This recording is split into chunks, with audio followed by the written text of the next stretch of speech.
página de número 21, nós falamos na aula passada, não sei se vocês se recordam, semana passada, sobre os líderes religiosos, né, que eles cumpriam a função de professores. Lembra? Os sacerdotes, os profetas, os reis, eles tinham, né, essa incumbência e eles exerciam esse papel mesmo. Estou falando dos piedosos, né? Os piedosos, aqueles que, de fato, porque a gente sabe que teve reis também, sacerdotes e profetas que não cumpriram os seus deveres, como todos, inclusive dentro da igreja. Eu estou falando dentro da nossa igreja, estou falando da igreja na história. Sempre teve pessoas que cumpriram e não cumpriram o seu papel, mas não deixou de ser o parâmetro, né? Então nós falamos sobre os sacerdotes. Eles eram incumbidos do ensino da lei, isso era um mandamento de Deus, né? Nós lemos 2 Crônicas, que eu me lembro, uma das últimas passagens que nós lemos, 2 Crônicas capítulo 15, verso 1 até o 19, né? Nós lemos todo o capítulo. Lemos ou? Não, lemos? você mandou direção para casa. Então vocês leram em casa. Deuteronômio, nem lembrei. A gente leu Deuteronômio 6. Capítulo 6, eu acho que eu detalhei ainda, quase que versículo por versículo, né? Moisés ensinava o povo e cada cabeça ensinava a sua família. Isso, e aí então o Deuteronômio 6 é o que vai falar, o papel da família, ensinando os filhos, né? Incutindo na cabeça, levantando, deitando. Falou sobre o altar da casa, que é o momento da refeição, e a gente vai falar inclusive de uma refeição que ela é chamada uma refeição litúrgica, que a gente chama de ceia, né? Santa Ceia ou a Ceia do Senhor, e onde também existe uma pedagogia ali. Irmãos, na verdade, a gente deixou de lado esse aspecto pedagógico das reuniões, do ajuntamento e da nossa vida, porque na verdade a vida é um aprendizado. Só que a gente tem ocasiões mais específicas onde a gente direciona o aprendizado. Por exemplo, na Ceia do Senhor, que a gente vai ver, existe lá uma pedagogia, né? Aleluia! Existe lá uma pedagogia onde a gente vai falar, ou se puder passar para o servo de Deus aí, mano. Obrigado. Aí, varão, página de número 21. Ó. E aí, amados, então a gente vai ver ainda essa questão dessa importância lá no finalzinho da página 21, no 4º século antes de Cristo. Acharam aí? O último parágrafo lá? Página 21, último parágrafo. No 4º século antes de Cristo, os profetas passaram as suas funções de professores para escribas, conhecidos como doutores da lei, e os rabinos, né? O escriba exercia o ofício de escrever. Assim faziam cópias dos textos sagrados, com rigoroso cuidado, e era também intérprete da lei. Isso aí a gente estudou, eu acho que em introdução bíblica, não foi? Os escribas, aí eles que eram os responsáveis, né, fazer aquelas cópias e tal. O advogado da lei, que era o perito na lei, se a gente pega Lucas capítulo de número 10, que é a parábola do bom samaritano, a gente vai ver lá que um doutor da lei foi até Jesus.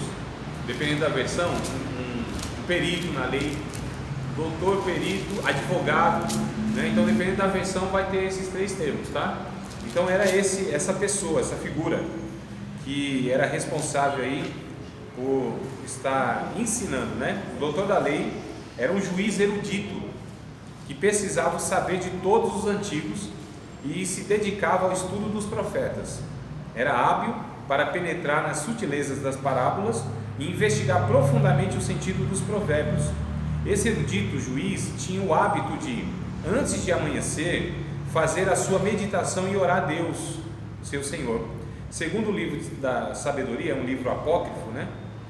Que a gente já estudou também, sobre eles. O doutor da lei conhecia a geografia, a física, a cronologia, a história natural, a medicina natural. Por isso, as escolas dos doutores ou rabinos adquiriam grande fama. Com o tempo, foi introduzido a filologia, né? Palavra quer dizer aquele que ama as palavras, né? Filo, amor, logia, palavra. Então, filologia dos textos sagrados, né? Que é a doutrina gramatical hebraica. Eles estudavam minuciosamente cada palavra, cada termo, tá certo? Então, é nesse sentido aí. Consequentemente, toda a educação superior, conhecida como a tradição dos anciãos, estava nas mãos dos rabinos. Então, lembra que Jesus disse, lá em Mateus, que esses doutores da lei, eles impediam que as pessoas entrassem no céu, porque eles tinham a chave da ciência? nem eles entravam, não deixavam ninguém entrar, porque eles detinham o conhecimento, né? E nesse conhecimento, irmãos, quem tem conhecimento tem tudo. Quem tem conhecimento, ele lida melhor com as situações, ele possui argumentos, inclusive, para manipular pessoas se quiser. E isso é o que a gente vê muitas vezes, inclusive também em igrejas evangélicas.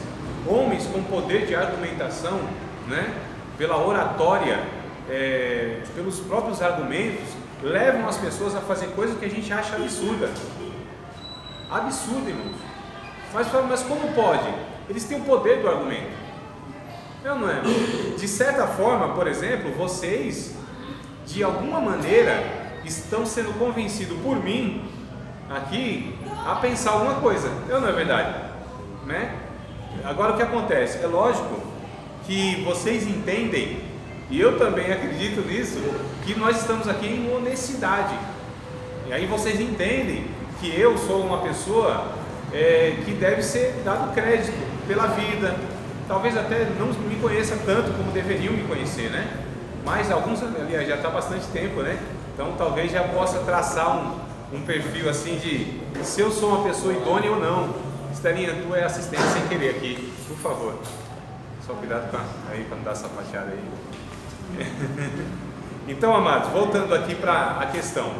Então, assim, na verdade, todos aqueles que nós ouvimos, nós lemos, de alguma maneira, nós somos influenciados por eles, né? O maior problema é que tem pessoas que usam desonestamente, né, o seu saber, a sua erudição, o seu poder argumentativo para manipular pessoas. E é o que mais tem: aproveitadores, charlatões, né, os chamados falsos profetas, gente que usa da má fé dos outros. E aí, irmãos, é muito fácil você manipular a pessoa fragilizada. Muito fácil. E por que o mercado da fé é esse mercado propício para os 7 uns, para os picaretas? Por quê? Porque lida com os dramas humanos, com a desgraça humana. E com pessoas fragilizadas e sem conhecimento nenhum.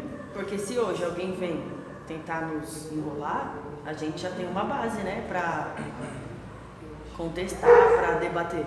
Nós estamos aqui o quê? Mais um ano e meio? Mais ou menos aqui? 2 anos. 2 anos já? 2 anos. Há 2 anos atrás, é possível que talvez alguém falasse algumas coisas para vocês e vocês nem tinham argumento e aceitar de prontidão, não é? Sim. Mas depois desses 2 anos de estudo, nem tão aprofundado assim, né? Mas um período onde já deu para vocês proteção. O conhecimento é proteção, mas usam como um ataque. Aí que está a diferença. Quando a gente usa para proteção, a gente está sendo bem intencionado. Nós estamos nos protegendo daquilo que é errôneo e ajudando outras pessoas a se protegerem. E esses tais desonestos, eles usam inclusive o seu poder argumentativo de ataque, de manipulação. Irmãos, conhecimento é algo tão precioso, mas tão precioso, que a gente vê no nosso país que ele é desvalorizado. Mas como que pode? É uma contradição. Se é tão precioso, por que é desvalorizado? Se é tão valoroso, por que é desvalorizado? Porque não é do interesse de líder nenhum dar conhecimento para o povo, tá certo? Reivindicam mais os seus direitos, né? Gente mais esclarecida questiona. Por que muitas vezes, em muitas igrejas evangélicas, inclusive, que é uma contradição, o estudo ele é mal visto, o estudo não é incentivado, o estudo não é investido nele e nem em pessoas que têm um perfil também, por conta disso, né? Por conta disso, irmão. Infelizmente é isso mesmo, e eu vejo como uma desonestidade de líderes que tem um papel, nós já vimos, os líderes têm o papel de ensinar o povo, mas falta a inteligência. Não é nem inteligência não, é a má intenção mesmo, né? É a má intenção, é a má fé mesmo que esses líderes têm, e falta de inteligência também. Que inteligência para o mal eles têm, inteligência para se beneficiar eles têm, Mas se tivesse uma inteligência junto com a honestidade, eles dariam conhecimento, eles propiciariam conhecimento. Sabe por quê? Eles, como líder, seria mais fácil liderar gente que tem conhecimento, porque essas pessoas também seriam outros líderes. Mas os líderes têm medo que os liderados conheçam mais, talvez se sintam ameaçados. Exato. Aí o que vai? Ego. Sim. Né? Aí o que vai? Vaidade. Aí o que tem no coração? A não convicção de quem o chamou e quem ele é. Não é? Tem medo também, né? Isso, é o medo. De tomar um lugar, né? Exato. Por exemplo, irmãos, um pastor que tem medo que Deus levante outro pastor, né, lá na sua comunidade de fé, é um pastor que não tem segurança nem convicção do seu chamado, e nem ele entende o que é o Evangelho. Tem pessoas que elas consideram-se insubstituíveis. Tem gente que, quando tem alguém que o supera, eles criam inveja, não é? Existe uma vaidade humana e a gente tem que subjugar isso. Então, de repente, tem um professor que ele fica meio enciumado se um aluno se destaca de uma maneira que ele, opa, perdi a rédea do negócio aqui. Tem coisa que o aluno sabe e eu não sei, e a classe percebeu, né? Então, isso é o que? Falta de humildade, falta de fé, falta de conversão, posso dizer assim também, falta de conversão. Então, a gente percebe que um líder honesto, um homem de Deus, ele se alegrará se Deus está levantando uma pessoa que o suceda. Eu acho lindo isso, irmãos, quando há, né, esse convívio, onde existe uma pessoa mais madura e uma pessoa imatura, e essa pessoa madura, ela identifica que Deus tem um chamado na vida dessa pessoa e vai preparando essa pessoa para substituí-la. Nem a pessoa sabe, nem a comunidade de fé sabe, mas ela e Deus sabem. Olha que coisa linda. Acho que é uma coisa nada a ver que está escrito que mesmo que o aluno supere o seu mestre, ele não deve, tipo assim, se achar melhor ou se colocar mais, querer se aparecer mais, né? Irmãos, vai a minha gratidão em público aqui, público com vocês e aqui no YouTube.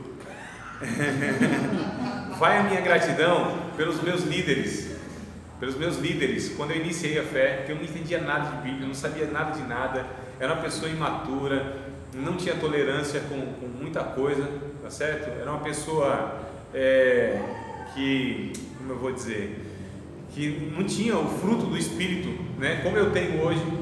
Não era uma pessoa tão confiante como eu sou hoje. Não que eu sou, eu estou comparando lá para cá, tá? Não é que eu estou hoje falando que eu estou no ápice, só a comparação. Esses líderes, que inclusive, teologicamente, eu os reprovo de alguma maneira hoje. Eu os reprovo em algumas ações e algumas atitudes hoje. Eu discordo deles em muitas questões, tá certo? Mas nem por isso eu os desconsidero, nem por isso eu os menosprezo, nem por isso eu digo, era líder coisa nenhuma, eu que sou. É que ele teve sorte que eu era novo convertido e não manjava muita coisa. Não, amados, foram pessoas que Deus utilizou na minha caminhada de fé para me dar exemplo, para me ajudar.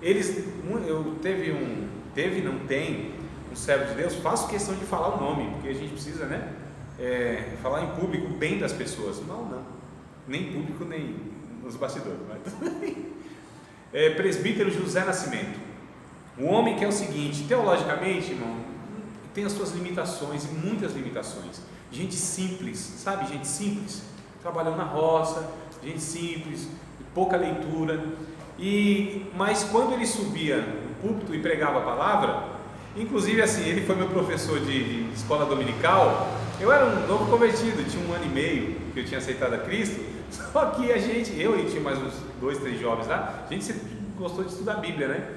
E ele falava uma coisa e a gente falou, meu irmão, mas não é bem assim não, é assim, não é? Vamos ler de novo? Aí ele olhava e lia, não é que vocês têm razão? Não é assim mesmo não, né? Né? E a gente ia, irmão, mas nunca nós o desrespeitamos, nunca nós o expomos e fizemos ele passar vergonha por conta disso, que a gente tinha um pouquinho mais de esclarecimento e ele menos, porque ele sobre nós era autoridade, era um homem de Deus, sobre nós, uma pessoa que Deus constituiu sobre nós, né? Então ele, inclusive quando pregava, era uma mensagem simples, que eu identificava assim, estava bem fora o negócio, não é bem assim. Mas irmãos, eu adorava Deus olhando aqui. Aquele homem, naquela postura, com a Bíblia aberta, para mim era a maior pregação que Deus podia transmitir para mim. A vida de moralidade, a vida ética, a vida espiritual, a vida como pai, a vida como esposo, a vida como um profissional, a vida como um amigo, a vida como uma pessoa honesta.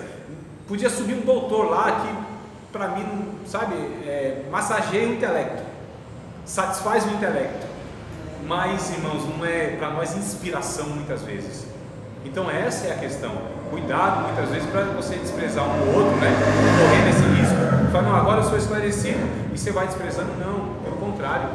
Quem sabe mais deve se humilhar mais. Quem sabe mais tem que descer ao nível do outro e se igualar. Foi isso que Jesus fez, irmão.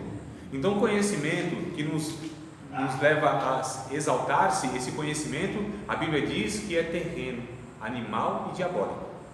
Vamos ler o texto bíblico em Tiago? Professor, Minha irmã.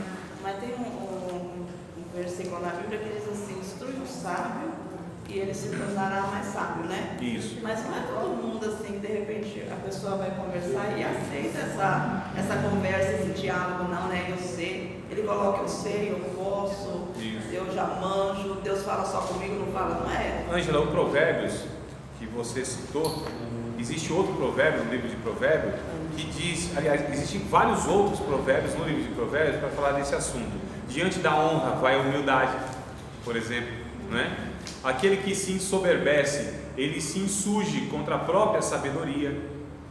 Então, na verdade, irmão, o conhecimento, ele desassociado da humildade vira soberba. E a Bíblia fala também que a soberba precede a queda, né? Isso, precede a queda, a soberba enfraquece os ossos. Sim. A soberba, na verdade, irmão, é um vírus luciferiano que vai entrando no organismo espiritual Esse vírus aí do cristão, não é? E vai achando que essa pessoa ela é superior às outras porque sabe mais. Por isso que fala que o homem, tem outro também provérbio que diz assim, que o homem é provado pelos louvores que recebe. Isso. Quer dizer, a gente tem que elogiar ou parece que não tem que elogiar? É que existe palavras de elogio e palavras lisonjas. O Provérbios vai falar para tomar cuidado com palavras lisonjas. O que são essas palavras lisonjas? É um elogio, mas não sincero. Um elogio com uma outra intenção de bajulação, né? E quem recebe o elogio deve identificar essas duas coisas. Se é um elogio sincero, ele tem que tomar cuidado para que isso não gere nele essa soberba. Se é um elogio sincero, ele é grato a Deus por essa pessoa que está o elogiando. Inclusive ele reconhece que esse elogio não é nem para ele, é para Deus, irmãos, né? Eu reconheço, e a gente tem dificuldade de ser elogiado. Nós cristãos, não, é para Jesus, é para Jesus, não sou eu, louvado seja Deus. Deus está em mim fazendo isso. Deus me deu um dom, e através desse dom, Deus é glorificado. Não tem erro, irmão, em a gente louvar a Deus pela vida das pessoas. Existem alguns dons na Bíblia, e um dos dons que a Bíblia fala é exatamente pessoas. Deus deu pessoas à igreja como dons. Existe o dom do Espírito Santo, é a pessoa do Espírito Santo. Existem os dons carismáticos, né? A gente chama de os dons espirituais. Existem os dons ministeriais. O que são os dons ministeriais? São as próprias pessoas como um dom dado à igreja. Então, as pessoas é um presente de Deus para nós. Pessoas que nos instruem, pessoas que cuidam da gente, pessoas que nos aconselham, pessoas que nos ajudam. Essas pessoas é um dom de Deus, é um presente de Deus. Eu li essa semana ali um versículo que fala que o dom que Deus deu é para ajudar uma outra, é para servir ao outro. Isso, todo dom é de serviço. Não existe nenhum dom que é para se servir. Não tem aquela frase que eu gosto de falar, você já deve estar cansado de ouvir, mas eu falo de novo, não tem nada não. Que se Deus nos deu um dom, um poder, e esse poder ou esse dom é somente para se servir, não para servir, ele não serve, não é? Então tudo que Deus me dá, irmão, não é nem para me exaltar, não é nem para eu achar que eu sou superior de alguma maneira, não é nem para eu oprimir outras pessoas, seja na questão intelectual, né? Existe uma questão chamada generosidade intelectual, dividir o que sabe. Tem gente que não divide, tem gente que é assim, não fala tudo. Irmãos, na aula que eu ministro, em cada aula, em todo dia, eu dou o máximo de mim. Eu falo tudo que eu consigo extrair da minha memória, tudo que sei, não guardo nada para amanhã, tá certo? Isso é generosidade intelectual, divide tudo que tem no momento, tudo que sabe no momento, tudo. Eu quero que o aluno saiba o que eu sei e muito mais ainda. E se souber muito mais, louvado seja Deus. Olha que privilégio que eu tive de ser aluno dessa pessoa que se destacou mais do que eu. Ele vai falar, meu professor foi o fulano de tal, meu professor foi o André. Já pensou, irmão? Que honra! Camarada assim, reconhecido, e meu professor foi o professor André. Oh, meu irmão, enche meu coração de alegria. Eu ia falar de orgulho, mas enche meu coração. Pensei mesmo, orgulho, orgulho não.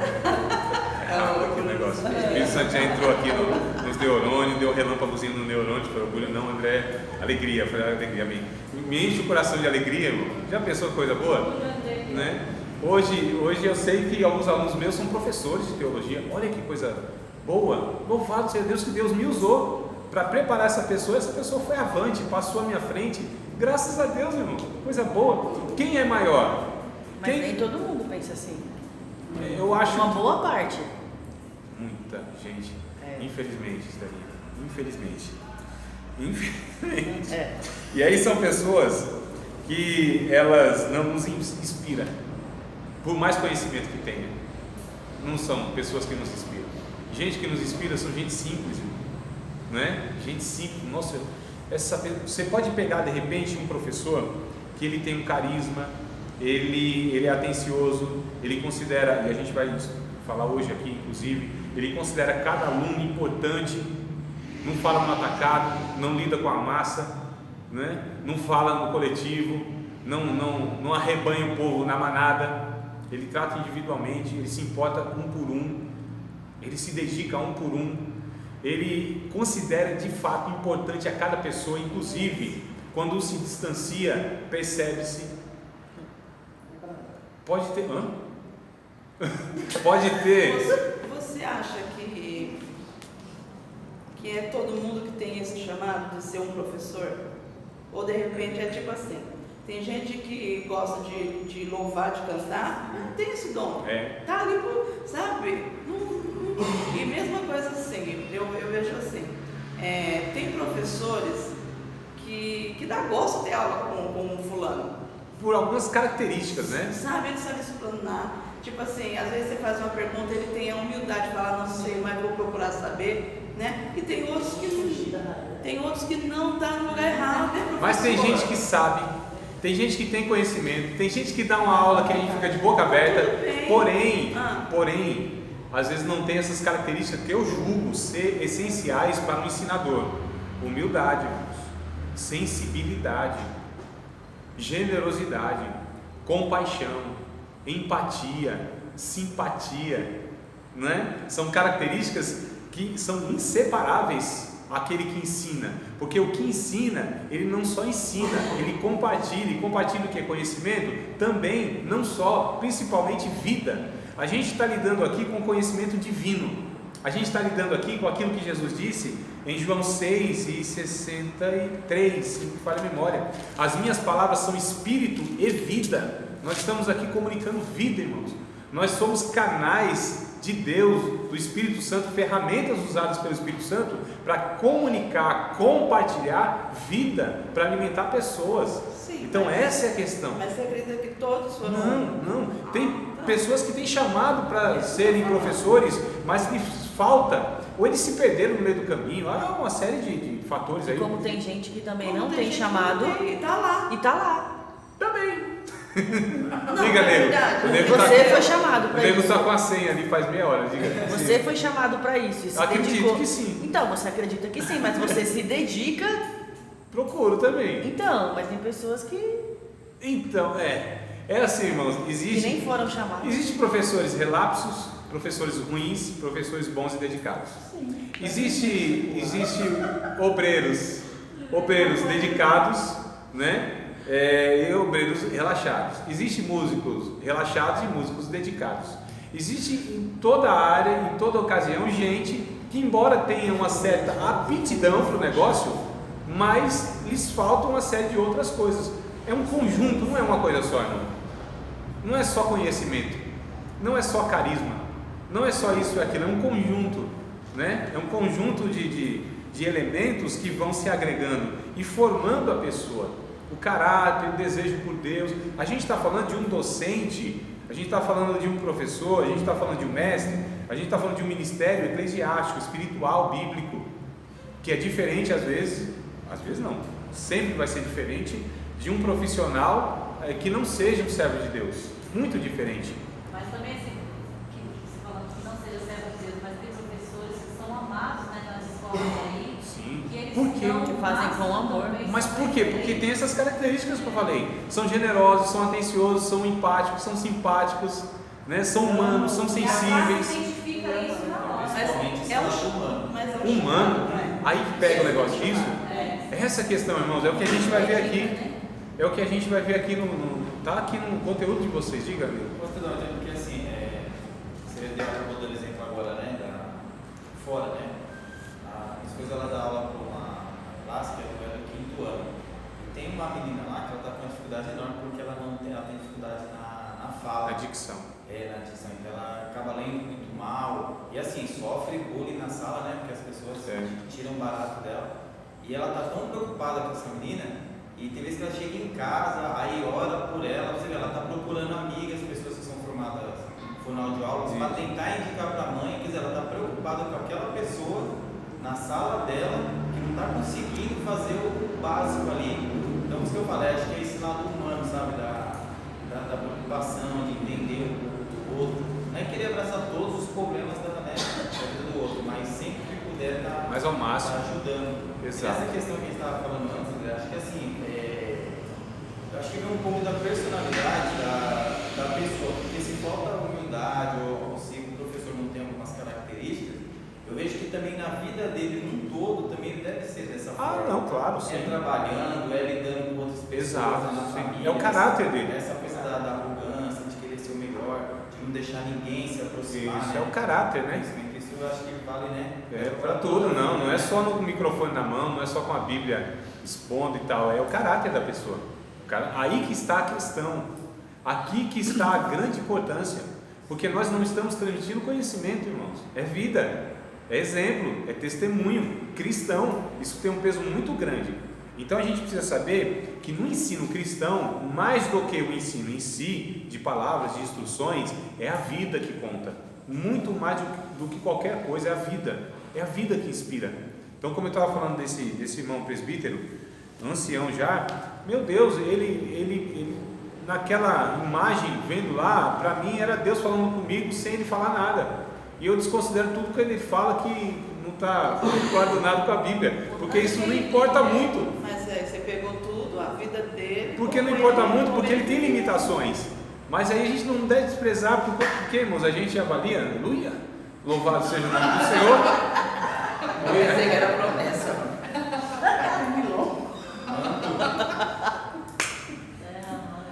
Hoje ela está animada. Aleluia. Imagina Glória se a fosse uma Deus. muriçoca. Vitória do Senhor. Olha para cá. Então, amados, o que a gente tem que saber. Esqueci, irmã Esther, eu ia falar engrenar um Que negócio. no caso era o que ele vivia que testificava. Isso, com a isso sua, eu lembro. né? Eu lembro que eu falei isso aí também. Deixa pra lá. Não, deixa pra lá não. O negócio é importante. Sabe o que acontece, irmãos? A gente perde muitas vezes essa essência do ensinador cristão, que é justamente a vida.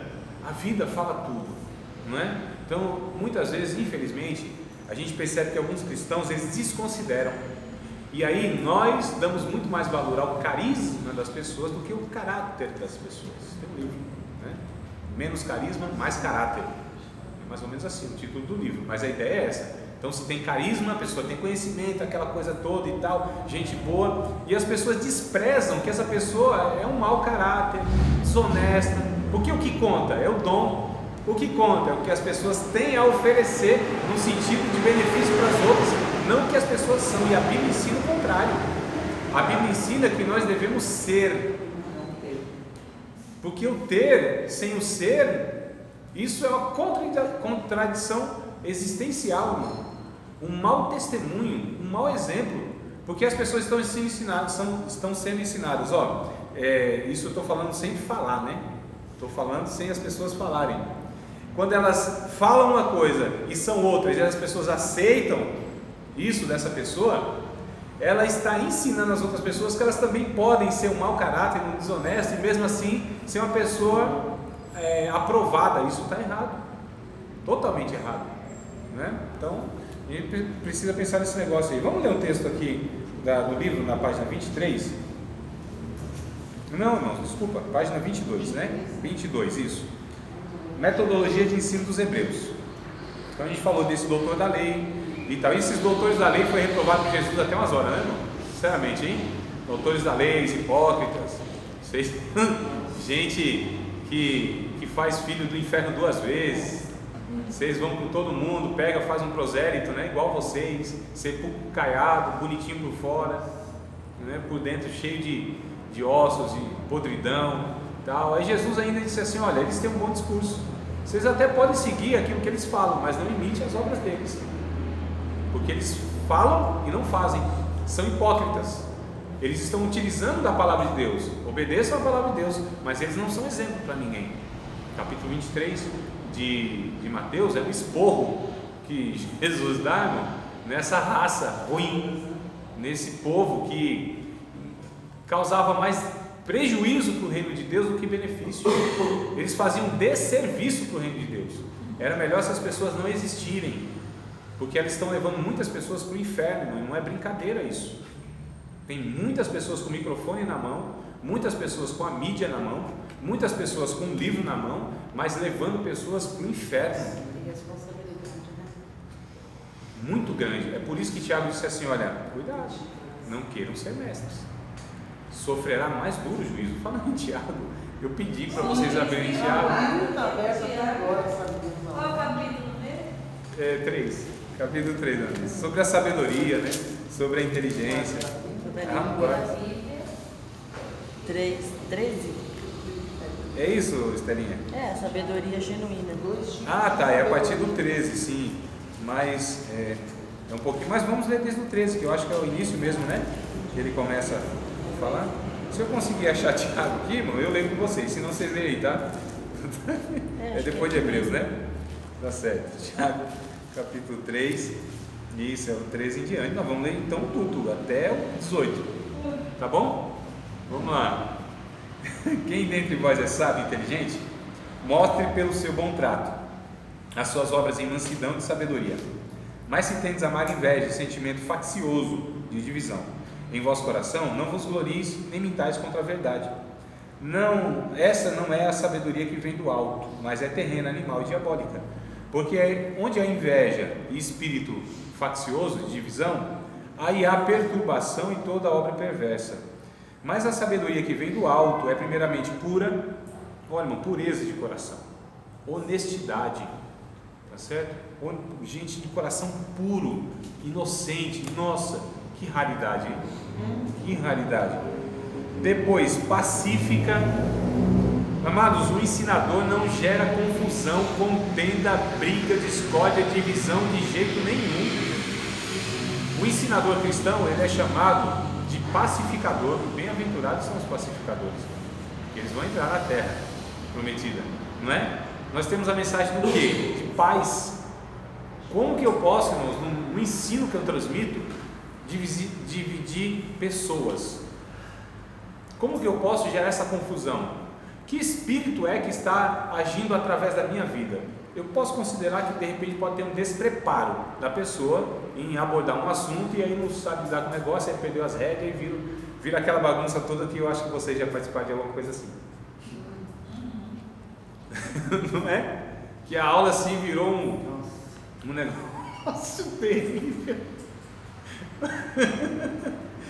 Mas tá lembrando de alguma coisa, né? Mas deixa pra lá, uma lembrança.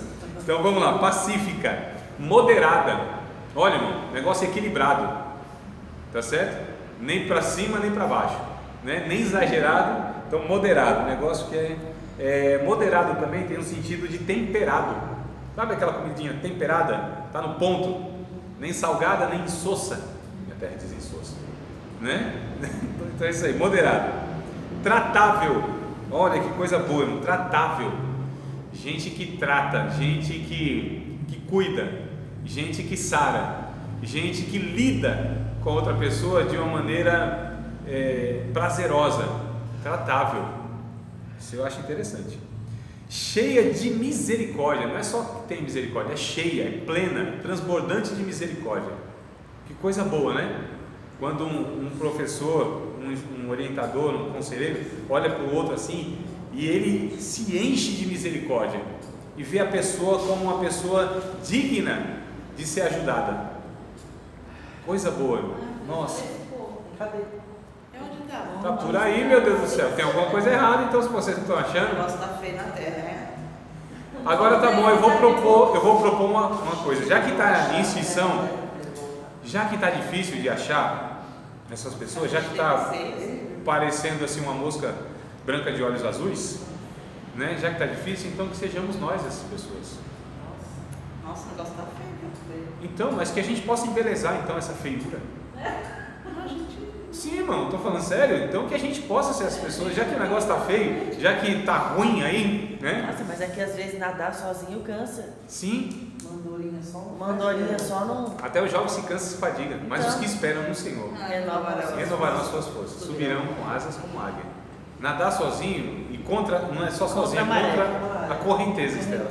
Nós estamos nessa condição. Nós estamos, irmão, na verdade, num mato sem cachorro. Deus nos deu um gato e a gente tem que ensinar ele a latir. Entendeu, Marão? O negócio Tá feio o negócio então. Vocês estão entendendo, irmão? O bicho está pegando. Amados, nós estamos sendo chamados por Deus para ir contra tudo isso, e contra tudo isso é maior do que nós, e nos cansa. Não só nos cansa, nos desanima, não só nos frustra, nos causa agonia, desespero, desejo de largar tudo, desejo de não fazer mais nada, não é? Só que Deus nessas horas diz assim: não, estou contigo. Nós contamos, irmãos, com a presença do Espírito Santo, nos renovando na nossa fraqueza, nos dando ânimo no nosso desânimo, nos dando calma no nosso desespero, nos dando esperança na nossa desesperança, nos dando uma luz nessa escuridão toda e nos dizendo: eu estou escolhendo você. Somos nós, irmãos, não são outras pessoas. Elas não estão aqui, elas não estão ouvindo isso, elas não estão sendo esclarecidas por Deus a respeito disso. Somos nós. Mas se elas hoje, vamos colocar, se elas foram chamadas para ser mestre e elas estão numa posição de ensino de liderança, elas também sentaram e ouviram isso. Pode ser que sim, Pode ser que Cadê? não. pode ser que não. Não ouviram? Não sei. Nem Não, todo mundo que assim, tá lá. às vezes a pessoa cobra tanto, de repente, das outras religiões, não estudam, não fazem teologia e vivem isso, mas o evangélico também não sentou e aprendeu. Eu não sei, Angela. Quem é que pode saber? Eu não sei. Não, Quem tô garante? falando E aliás, dos mestres. eu posso, não sei também. Não, mas ninguém levanta ninguém Não por sei. nada, né? Talvez não, né? Só aprender. Amados, eu quero André, a contar gente está então. sendo esclarecido, mas como que você vai contra isso? Então, aí Como? é um desafio enorme. Sabe como que a gente vai? Principalmente com a vida. Muito mais do que com os argumentos. Porque com os argumentos não entra mais no coração endurecido, Eu não os adianta ouvidos falar. soberbecidos. Com a vida a gente vai. E vai também com a palavra de Deus. Contra a verdade não podemos nada, a não ser pela verdade, diz Paulo em 2 Coríntios capítulo 13. Peço alguma coisa também. Contra a verdade não podemos nada, a não ser pela verdade. Agora a gente, talvez a nossa mente é assim: como que eu vou combatê-los? Como que eu vou lá? Não, calma, não é bem assim. Não é assim, irmão, tá certo? Eu não quero nem gerar isso no coração de vocês. Eu não quero nem dar a ideia que a gente tem que sair daqui Nem dá. duas espadas. Não dá para debater com quem de repente não quer ser sábio, né? Exato, tu disse, dá instrução sábio. Quem deve receber instrução é sábio, o tolo não recebe instrução, porque o tolo, quando recebe instrução, se ira contra aquele quem o instruiu, quem o advertiu, não é? E muito mais ainda se é líder, ainda mais se é crente antigo, ainda mais se tem um cargo administrativo que tem superioridade eclesiástica sobre aquele a quem ele foi repreendido, ou contra quem ele foi repreendido. Então não é nesse sentido, é a vida, irmãos, é a vida. A nossa vida deve ser para eles o escândalo, a nossa vida deve ser a denúncia, nossa vida deve ser a profecia, a nossa vida deve ser como foi a vida de Jesus, iluminando em lugar escuro, e as pessoas olhavam e via que era uma luz, rejeitavam a luz, e Jesus disse: vocês não vêm para a luz porque vocês são das trevas, e quem é das trevas a gente não tem o que fazer, irmão. Quem é da luz vem para a luz, quem é da luz identifica a luz, foi o que Jesus disse. Vocês percebem? Então não tem o que a gente falar muito para quem não quer ouvir. Agora a minha vida, se a pessoa não quer ouvir, ela vê, não tem jeito, ou ela tampa os olhos, que vai ser difícil, né? Ou ela some da minha vista, ela vai ter que ver. E a vida de Jesus era a vida que as pessoas viam, não tinham que falar de Jesus, mas falavam mal de Jesus, mas caluniavam Jesus, mas queriam matar Jesus, apedrejar Jesus. E Jesus dizia: quem vocês me convencem de pecado? Ninguém convence de pecado, mas nós vamos te matar. Você é um endemoniado, quais as obras que eu fiz? Fala, você é um endemoniado, fala para Jesus, você é endemoniado, irmão. Se falar para a gente que é endemoniado, não esquenta a cabeça não, fala para Jesus. Se você não foi ainda xingada de endemoniada, não esquenta não, estaria. Porque falaram para Jesus, você é endemoniado, e Jesus disse: mas qual foi a obra que eu fiz que é do demônio? Vocês que são filhos do diabo. Jesus era. Vocês entendem, irmão? Agora, e era um embate, não tinha jeito, era um embate, porque eram os das trevas e a luz do mundo, e nós temos que ser sal da terra e luz do mundo. E essa luz, irmãos, não tem jeito, ela vai brilhar, não existe trevas tão densas que essa luz não consiga dissipá-las. Mas a gente ficar virado também, né? Deveria responder sobre essas questões aí. Eles ficavam, né, falando de Jesus na cara deles, debatendo, né? Como falam de nós, quando a gente também usa a verdade com a vida. Também, irmãos, vocês pensam que eu sou querido por todo mundo? Não, ninguém é querido. Então, eu sou querido por aqueles que me querem bem. Ah, Sou querido por vocês. Sou querido por bastante gente, louvado seja Deus por isso, mas tem gente que não gosta de mim. é verdade. Tem gente que não gosta de mim, fala mal de mim, sem eu ter feito nada diretamente para a pessoa. E nem diretamente, sei lá, não Quem sei. incomoda, né? De graça, às vezes. Vocês entendem? Então é inevitável, irmão. Não, a gente, quanto mais se aproxima de Cristo, mais odiado nós somos, inclusive dentro, muitas vezes, de nossas comunidades de fé. Agora a gente deve retribuir isso como? Tomando um tapa na cara, oferece a outra. Não é? Falando mal de nós, o que a gente faz? Fala bem. Persegue a gente, o que a gente faz? Ora. Obrigou a gente a fazer alguma coisa e tem poder para obrigar algumas coisas, a gente não só faz aquilo que ele não pediu. Paga numa moeda assim, irmão. Ele faz o mal e a gente faz o bem. É só na força do Espírito. Sim, claro que é. Tudo isso deve ser, tem que ser. Não tem como ser de outra forma. Humanamente a gente ia revidar.